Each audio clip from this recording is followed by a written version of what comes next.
Puji Tuhan, selamat pagi Bapak Ibu Saudara yang dikasihi oleh Tuhan. Kembali lagi bersama kami di dalam program Berkat Pagi. Pada pagi hari ini kita mau belajar masih di dalam pasal yang sama dengan Berkat Pagi kemarin, yaitu di Kejadian pasal yang ke-29. Akan tetapi hari ini kita akan fokus di dalam ayat yang ke-31 sampai yang ke-35.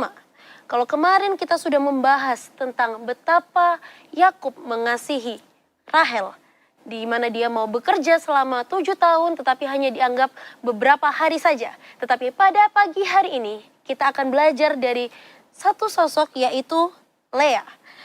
Akan saya bacakan di Kejadian pasal yang ke-29 ayat yang ke-31 sampai ke yang ke-35. Beginilah firman Tuhan.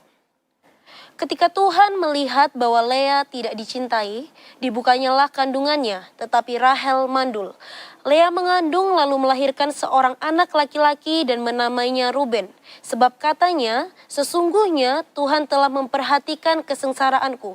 Sekarang tentulah aku akan dicintai oleh suamiku. Mengandung pula lah ia lalu melahirkan seorang anak laki-laki, maka ia berkata, sesungguhnya Tuhan telah mendengar bahwa aku tidak dicintai, lalu diberikannya pula anak ini kepadaku. Maka ia menamai anak itu Simeon. Mengandung pula lah ia lalu melahirkan seorang anak laki-laki, maka ia berkata, sekali ini suamiku akan lebih erat kepadaku, karena aku telah melahirkan 3 anak laki-laki baginya.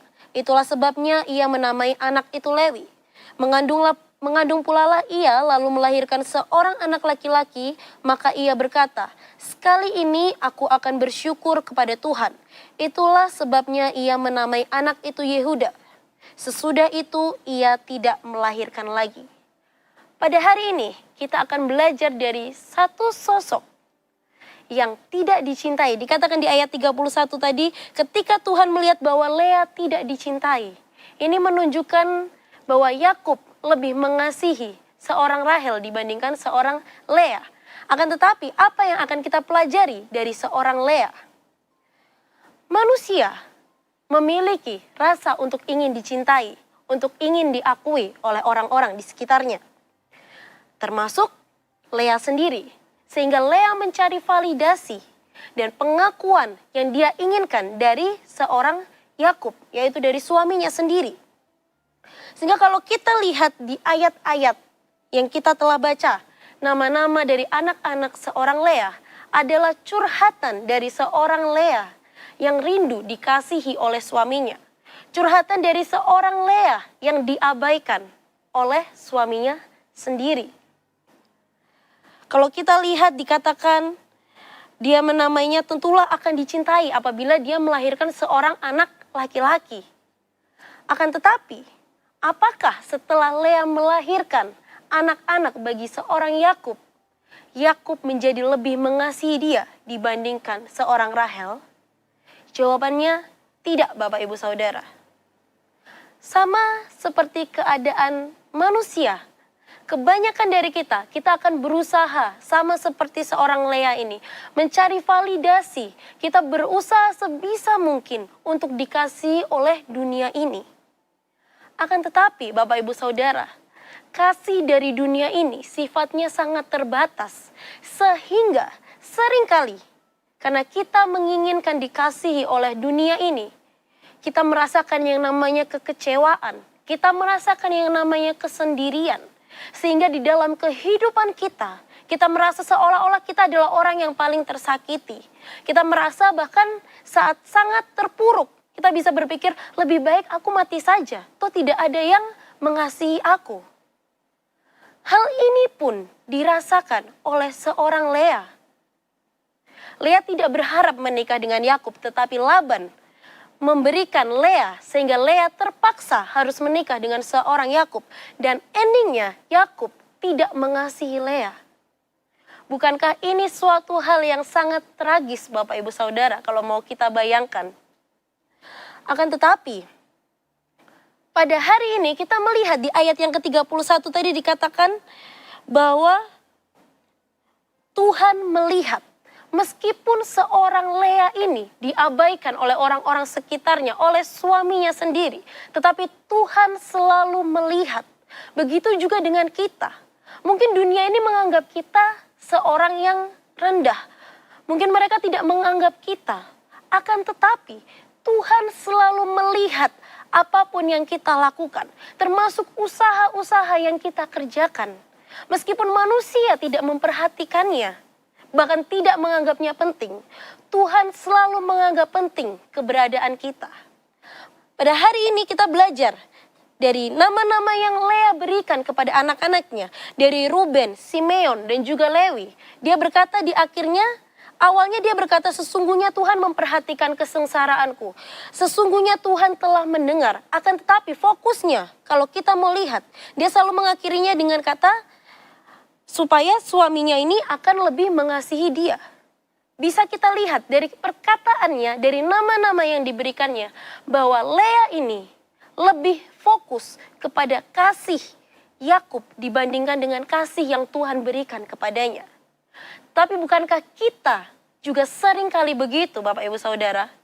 Kita juga sering kali mengemis cinta dari dunia yang terbatas dibandingkan kasih yang telah Tuhan berikan dan tidak terbatas di dalam kehidupan kita. Akan tetapi pada hari ini kita juga mau melihat suatu respon yang luar biasa dari seorang Lea. Tadi saya katakan kondisinya, situasinya tidak berubah Bapak Ibu Saudara. Lea tetap tidak dikasihi oleh seorang Yakub. Akan tetapi saat dia melahirkan anak yang keempat, kita bisa melihat bahwa fokus Lea berubah. Yang awalnya dia fokus kepada kasih seorang Yakub. Tapi kita baca di ayat yang ke-35. Mengandung pula lah ia lalu melahirkan seorang anak laki-laki. Maka ia berkata, sekali ini aku akan bersyukur kepada Tuhan. Itulah sebabnya ia menamai anak itu Yehuda. Pada anak yang keempat ini, Lea mengganti fokusnya. Bukan menjadi kasih seorang Yakub, tetapi kasih Allah. Dia memilih untuk fokus memuji Allah. Meskipun kondisi, situasinya tidak berubah. Dia berubah mindset pikirannya. Menjadi dia memuji Tuhan. Dia fokus memuji Tuhan. Begitu juga respon yang Tuhan inginkan untuk kita kerjakan di dalam kehidupan kita. Seringkali Tuhan memberikan suatu situasi, suatu kondisi, suatu masalah di dalam kehidupan kita. Dan Tuhan tidak mengubahnya begitu saja. Karena Tuhan tidak mengadakan itu untuk mengubah situasi kita. Namun seringkali Tuhan mau mengubah hati kita di tengah kondisi yang sama. Kondisinya tetap, tetapi hati kita, pikiran kita berubah. Kita jadi tahu, kita jadi mengerti bahwa kita seharusnya mengikuti kasih yang benar. Kasih yang tidak terbatas, yaitu dari Allah sendiri. Sehingga kalau kita lihat Bapak Ibu Saudara, keturunan Lea yaitu Yehuda ini yang dikatakan kali ini dia memilih untuk memuji Tuhan. Kali ini dia memilih untuk bersyukur kepada Tuhan. Apa hasilnya Bapak Ibu Saudara? Hasilnya keturunannya yaitu keturunan Yehuda dikatakan adalah keturunan yang nantinya akan melahirkan seorang Mesias. Kita mau baca di Kejadian pasal yang ke-49 ayat yang ke-10. Kejadian pasal yang ke-49 ayat yang ke-10. Ini adalah berkat bagi Yehuda. Kejadian 49 ayat 10.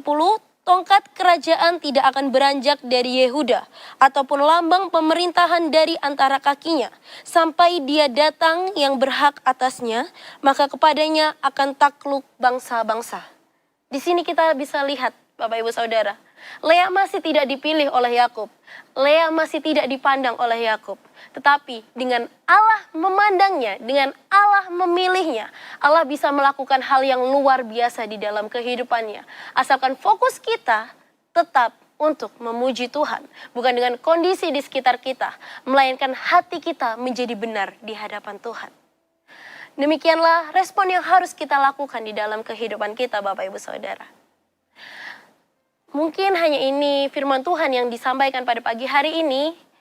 Tuhan Yesus memberkati. Immanuel, Allah beserta kita.